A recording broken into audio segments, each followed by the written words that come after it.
Now we turn to Europe, and we're going to kick off by just looking at the Eurozone aggregate data. And one of the ones, and we talked about this last week, but we just wanted to bring it back again, the PPI side, when you look at, expected at 11.1%, came in at 12.1%. Month over month, expected at 1.8, came in at 2.3. And given this is for July. So some of the stuff is a bit of a lag when we look at PPI retail sales, depending on the different structure points.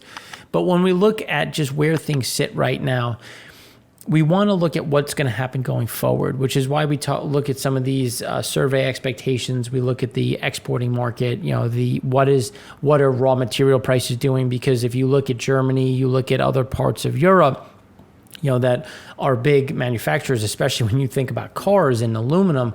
I mean, a lot of these prices are going to continue to drive things higher.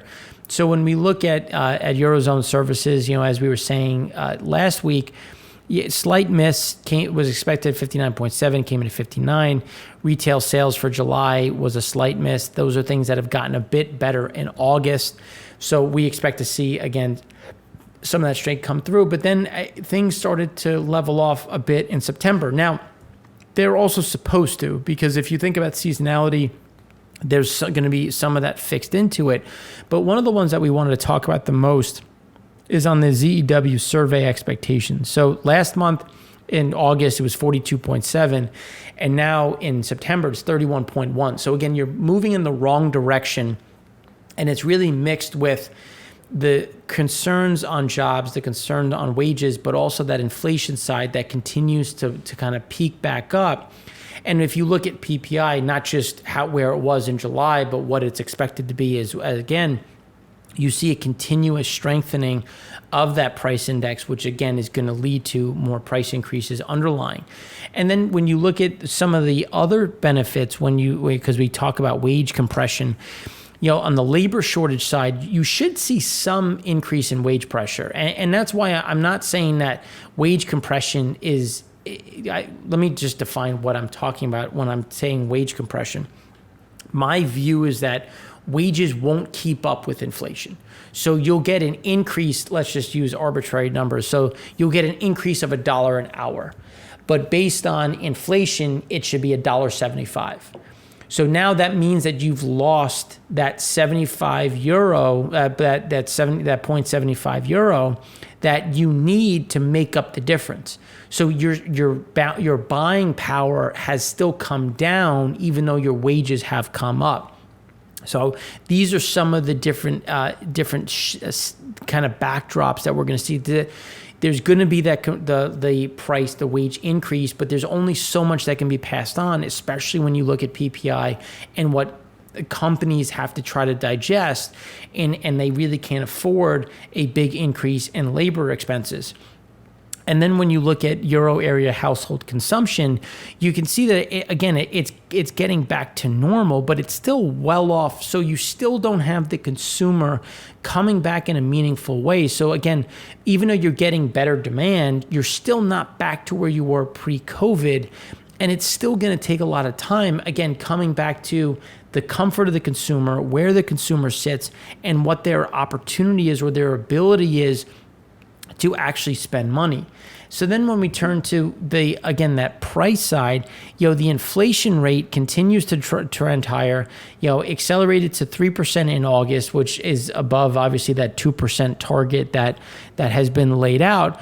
And core inflation continues to drive higher. And just based on what is making up that inflation rate, that core inflation is going to continue to trend higher. It's going to continue to push up to that elevated rate, just given, a lot of these pricing pressures that have yet to get pushed down or are still getting pushed down at a slower level. Because if you remember in the very first segment, we talked about how inflation surprises are up in all three areas, the U.S., Europe, and Asia. But you're still getting this pivot point or this acceleration point in Europe, which again is just getting picked up in this chart when you look at the inflation rate and what that's going to do to core inflation. So now when we turn to Germany, so the German services was expected at 61.5, came in at 60.8, composite at 60.6, came in at 60, all expansionary. again, it's just slightly below estimates. And then when you look at factory orders were very good in July, which then slowed down in August. So we're going to get a little bit of a slowdown in August, which again is known. It's just, what is September going to look like? And September isn't looking all that good again, just because there's still more slowdowns on car production, which is obviously a huge part of the German economy. The car side is coming under pressure. Construction continues to slow in August. So again, August is going to be a tough month. September is continuing to be a tough month, but not as bad as August. We will get a little bit of a reprieve, if you will, in September. And that industrial production, again, is going to come down, which is why when you look at the Zew Survey Expectations, the estimate was for 30.3, came in at 26.5 for expectations. Current situation was expected at 34, came in at 31.9. Kind of getting this slide back down after a fairly strong August as things continue to weaken in September, which is where, when we look at industrial production, the kind of that down move that we've seen, or the pressure that we've seen since 2017, again, as I've said before, we were bearish in 2019 at the, I should say from July on in 2019, because it was like, you're looking at these weakening numbers and it's just, okay, well, Germany's an important country. It's one of the largest economies in the world. So, fourth largest. So why is this happening? Like, how is this going to impact the global market? And then when we look at car production, here you can see just how it's had another big drop off, which has continued through August and into September, which again is putting that pressure on what has happened in going forward. As you can see from lower in August, again, that big drop. And it's just going to be difficult to see the market catch back up, given, again, coming back to what we talked about in segment one.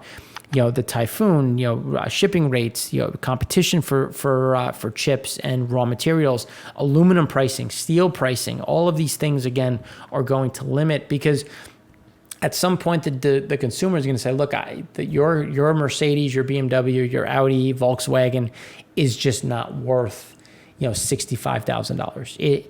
It's maybe worth $55,000, and so you're going to have to give me some sort of incentive, or you're going to have to do something to get closer to where I'm comfortable, because that just doesn't work for me. And I think that's where we're going to start seeing some of that pressure on the aggregate.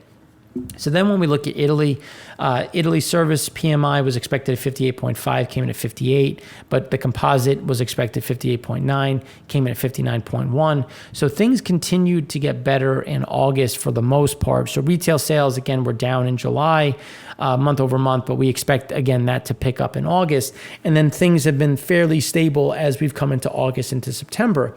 But then when we look at Spain, Spain has had a little bit more of a slowdown. When you look at 61.5, came in at 60.1, composite 60.6, came in at 60.6.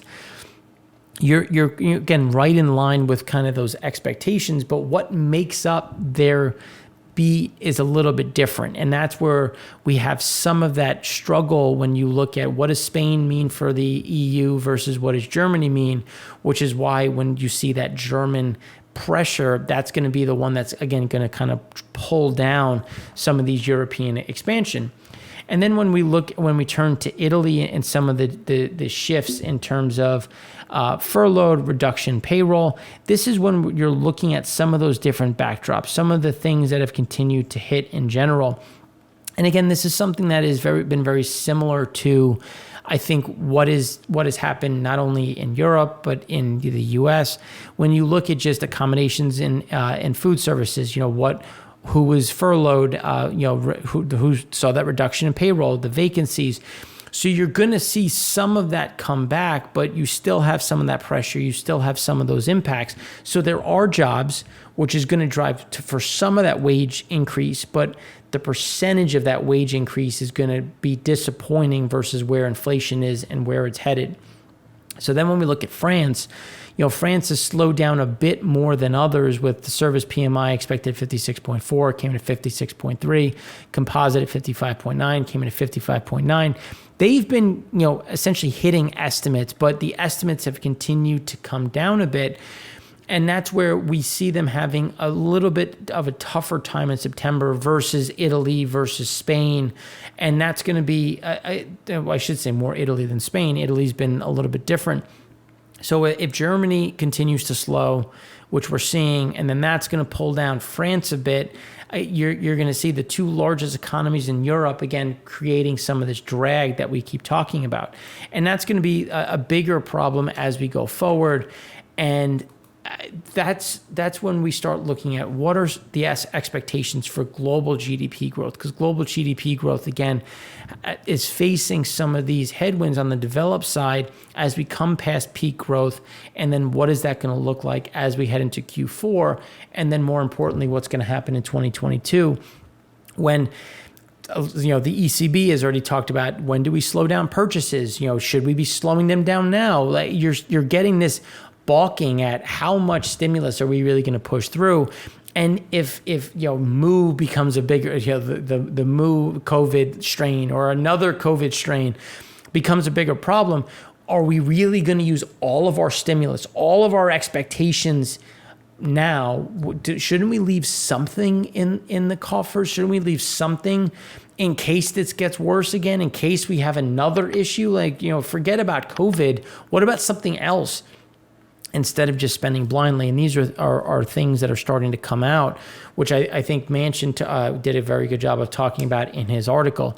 But now that we talked about, again, global, supply chains, US and Europe, now we get to turn to our favorite, Asia, and with a bigger focus in terms of what's happening in China right now with some of the bond defaults.